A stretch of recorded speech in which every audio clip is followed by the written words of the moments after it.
안녕하세요. Today, we'll be discussing the main aspects of what realism is.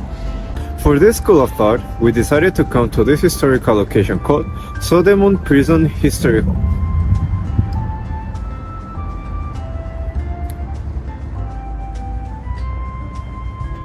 We will delve into some interesting findings in this location and conclude with an analysis of how it is connected with realism. But wait a minute, what is realism? Well, realism is perhaps the oldest international relations theory, which has its origins back on ancient and Renaissance times with philosophers like Thucydides and Machiavelli. Right. This theory focuses on the idea that we live in an anarchic environment where states pursue power to protect themselves and prioritize national interest, which is why global politics tend to be conflictive. The core ideas of realism can be divided in 3 points. The first point is that states are the main actors of the international system. Other non-state actors like international organizations or non-governmental organizations can be relevant, but do not shape global politics as states do. The second point asserts that states are motivated by the pursuit of power, which can be military power, economic strength, or diplomatic power.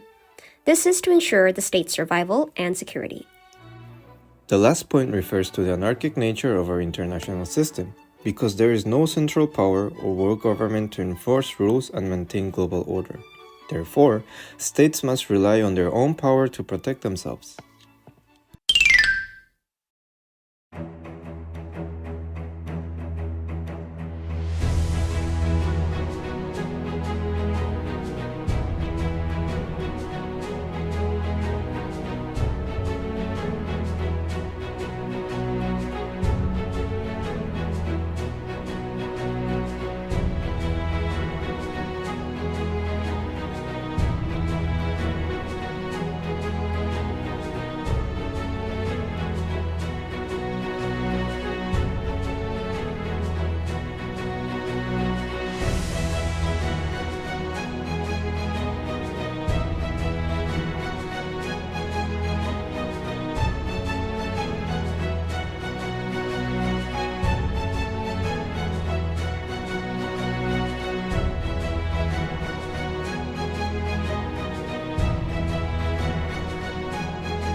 That was an interesting review of the museum. However, we did not include everything that is displayed in this museum. Therefore, we strongly recommend you to visit this place by yourself and take a glimpse of the Korean history. Now, how can we connect this to realism? Well, we can see it from both Korean and Japanese perspectives. During the colonization, Imperial Japan was pursuing expansionist ideas, where the more control they had on other lands, the more secure the state was. This prison is an example of how the Japanese systematically tried to eliminate any revolutionary movements that hindered with expansion of the Japanese empire. So, in a realistic perspective, Japan prioritized its security through the use of force. That makes sense in an anarchic international system where states compete with each other to maximize their power.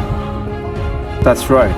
And from the Korean perspective, we can see what happens to weaker states who do not understand the balance of power and that remain adamant to change can lose the sovereignty.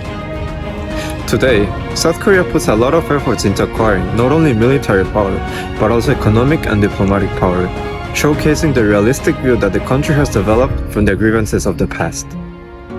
I see. It's interesting to see how the same theory applies to different states, their actions, and its consequences. So that was it for realism.